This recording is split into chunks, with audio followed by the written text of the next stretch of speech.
Hi hello welcome back to our channel చిన్ని నాగు. So వాళ్ళు ఎలా ఉన్నారండి, బాగున్నారా? నేనైతే చాలా బాగున్నాను. మీరు కూడా బాగుండాలని అయితే మనస్ఫూర్తిగా కోరుకుంటున్నాను. నా వీడియోస్ ఎవరైనా ఫస్ట్ టైం చూస్తుంటే ఒక లైక్ ఇవ్వండి. మీరు ఇచ్చే లైక్స్ వల్ల మన వీడియోస్ అనేది ఎక్కువ మందికి అయితే రీచ్ అవుతాయి. ఎవరైనా ఫస్ట్ టైం చూసినా సబ్స్క్రైబ్ చేసుకోండి. టుడే వ్లాగ్ వచ్చేసి సండే వ్లాగ్ అండి. అందరికీ హ్యాపీ సండే. ఇంకా సండే మార్నింగ్ అయితే మేము చర్చికి అయితే వెళ్ళాము. చర్చికి వెళ్ళి వచ్చిన తర్వాత ఫంక్షన్ అయితే ఉందండి ఆఫ్టర్నూన్. ఇంకా వంట అయితే ఏం చేయలేదు, ఇంకా ఫంక్షన్కి అయితే వెళ్ళాము.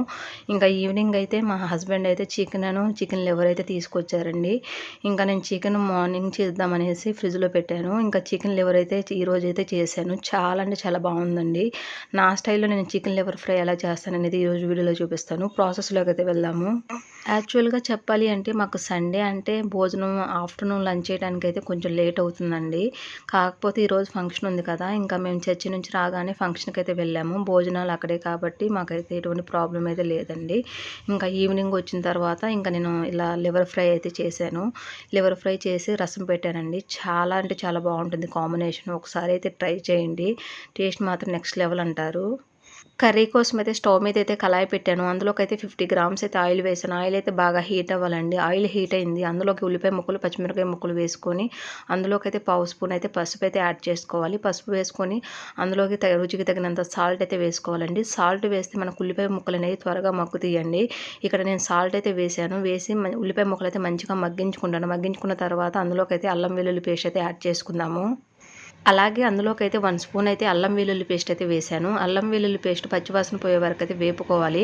అలా వేపుకుంటే లివర్ ఫ్రై టేస్ట్ అనేది బాగుంటుంది. చాలామంది లివర్ ఫ్రై చేసినప్పుడు ఒక రకమైన నీచు స్మెల్ అనేది వస్తుందండి. అలా నీచు స్మెల్ లేకుండా ఈ ప్రాసెస్లో అయితే చేయండి. టేస్ట్ అయితే చాలా అంటే చాలా బాగుంటుంది. ఒకసారి చేసుకుని తిన్నారంటే టేస్ట్ నచ్చి మీరు మళ్ళీ మళ్ళీ చేసుకుని తింటారు. అంత బాగుంటుంది. అల్లం వెల్లుల్లి పేస్ట్ అయితే ఫ్రై అయిందండి. అందులోకి అయితే నీట్గా క్లీన్ చేసుకున్న చికెన్ లివర్ అయితే యాడ్ చేశాను. చికెన్ లివర్ వేసుకొని కర్రీని తిప్పుకొని ఒక 10 నిమిషాలు అయితే మగ్గనివ్వాలి. ఇక్కడ నేను మూత పెట్టుకున్నది ఒక 10 నిమిషాలు అయితే మగ్గనిస్తాను. అలా మగ్గనిస్తే అందులో నుంచి అయితే కొంచెం వాటర్ అయితే రిలీజ్ అవుతుందండి. ఆ వాటర్ అంతా డ్రై అయ్యే వరకు అయితే ఉడికించుకోవాలి. ఎప్పుడైనా చికెన్ లివర్ ఫ్రై చేసుకునేటప్పుడు అందులో రిలీజ్ అయిన వాటర్ అయితే డ్రై అయ్యే వరకు అయితే ఉడికించుకోవాలండి. డ్రై అయిన తర్వాత చికెన్ లివర్ అయితే ఆయిల్లో మంచిగా ఫ్రై చేసుకోవాలి. బాగా ఫ్రై చేసుకుంటే నీచు స్మెల్ అనేది లేకుండా టేస్ట్ అనేది బాగుంటుందండి. ఇక్కడైతే నేను మంచిగా ఆయిల్లో మంచిగా ఫ్రై చేసుకుంటాను. ఫ్రై చేసుకుని అందులోకి అయితే కారం అయితే యాడ్ చేసుకుంటాను.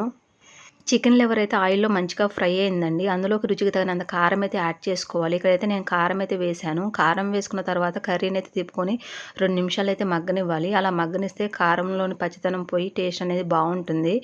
కారం మగ్గిన తర్వాత అందులోకి అయితే మనం వాటర్ అయితే యాడ్ చేసుకుందాము. మా పిల్లలిద్దరూ చికెన్ లివర్ ఫ్రై అయితే అసలు తినరండి. చికెన్ లివర్ ఫ్రైలో కందనకాయలు ఉంటే కొంచెం తినేవాళ్ళు. ఈసారి మా హస్బెండ్ అయితే ఓన్లీ లివరే తీసుకొచ్చారండి. కందనకాయలు అయితే తీసుకురాలేదు. ఇంకా నేను ఓన్లీ లివర్తోనే ఫ్రై అయితే చేశాను. ఇంకా పిల్లలైతే తినరండి. ఇంకా వాళ్ళకైతే రసం అయితే పెట్టాను. టేస్ట్ అయితే చాలా అంటే చాలా బాగుందండి. ఆ వీడియో కూడా మన ఛానల్ అయితే వస్తుంది చూడండి. ఇక్కడైతే వాటర్ అయితే యాడ్ చేసుకున్నాను. వాటర్ వేసుకున్న తర్వాత ఒక 10 నిమిషాలు అయితే ఉడకనివ్వాలి. అలా ఉడికించిన తర్వాత అందులోకి అయితే ఫైనల్లీ కొత్తిమీర అయితే యాడ్ చేసుకుందాము. అలా ఉడుకుతున్న కర్రీలోకి అయితే సన్నగా కట్ చేసిన కొత్తిమీర అయితే యాడ్ చేసుకోవాలి. ఇక్కడ కొత్తిమీర అయితే వేస్తున్నానండి. కొత్తిమీర వేసుకుంటే కొత్తిమీర ఫ్లేవర్ కూడా కర్రీకి పట్టి టేస్ట్ అనేది బాగుంటుంది. కొత్తిమీర వేసుకున్న తర్వాత ఫైనల్లీ అందులోకి అయితే గరం మసాలా అయితే వేసుకుందాము. కొత్తిమీర వేసిన తర్వాత ఈ స్టేజ్లో ఉన్నప్పుడు ఒకసారి అయితే ఉప్పు కారం అయితే చెక్ చేసుకోండి. నాకైతే ఉప్పు కారం అయితే కరెక్ట్గా సరిపోయిందండి. ఫైనల్లీ అందులోకైతే నేనైతే చికెన్ మసాలా అయితే వేస్తున్నాను. చికెన్ మసాలా వేసుకున్న తర్వాత కర్రీని తిప్పుకొని 2 నిమిషాలు అయితే మగ్గనివ్వాలి. అలా మగ్గనిస్తే యమ్మీగా ఉండే చికెన్ లివర్ ఫ్రై అయితే రెడీ అవుతుంది. కర్రీలో మసాలా వేసిన తర్వాత మంచిగా మగ్గనివ్వాలి. మగ్గిన తర్వాత లివర్ ఫ్రై బాగా ఆయిల్ అయితే రోస్ట్ అవ్వాలండి. అలా రోస్ట్ అయితే చికెన్ లివర్ ఫ్రై టేస్ట్ అయితే చాలా బాగుంటుంది. ఈ యమ్మీగా ఉండే చికెన్ లివర్ ఫ్రై అయితే రెడీ అయిందండి. ఈ ప్రాసెస్లో అయితే ప్రిపేర్ చేసుకోండి. చాలా అంటే చాలా బాగుంటుందండి. చాలా సింపుల్గా అయిపోతుంది. ఒకసారి ట్రై చేసి మీకు ఎలా వచ్చిందో కామెంట్ అయితే చేయండి. ఇది రసం, సాంబార్ విడిగా తిన్నా కూడా టేస్ట్ అయితే చాలా అంటే చాలా బాగుంటుందండి. ఒకసారి ట్రై చేయండి. నా వీడియోస్ చూసే ప్రతి ఒక్కరికి థ్యాంక్ యూ సో మచ్ అండి. ఈ వీడియో అయితే ఎక్కడైతే ఎండ్ అవుతుంది. ఈ వీడియో చూసిన ప్రతి ఒక్కరు ఒక లైక్ అయితే ఇవ్వండి. మీరు ఇచ్చే లైక్ నాకు చాలా ఇంపార్టెంట్ అండి. Please support me. Video skip చేయకుండా చివరి వరకు అయితే చూసేయండి. చాలా అంటే చాలా బాగుంటుంది. ఐ హోప్ ఈ వీడియో నచ్చిందని అనుకుంటున్నాను. ఈ వీడియో నచ్చితే లైక్ చేయండి, షేర్ చేయండి, కామెంట్ చేయండి. Please subscribe my channel. పక్కనే బెల్ ఐకాన్ ఉంటుంది, దాన్ని క్లిక్ చేయండి. మరొక మంచి వీడియోతో మళ్ళీ కలుసుకుందాం. Thanks for watching. Bye friends. Bye.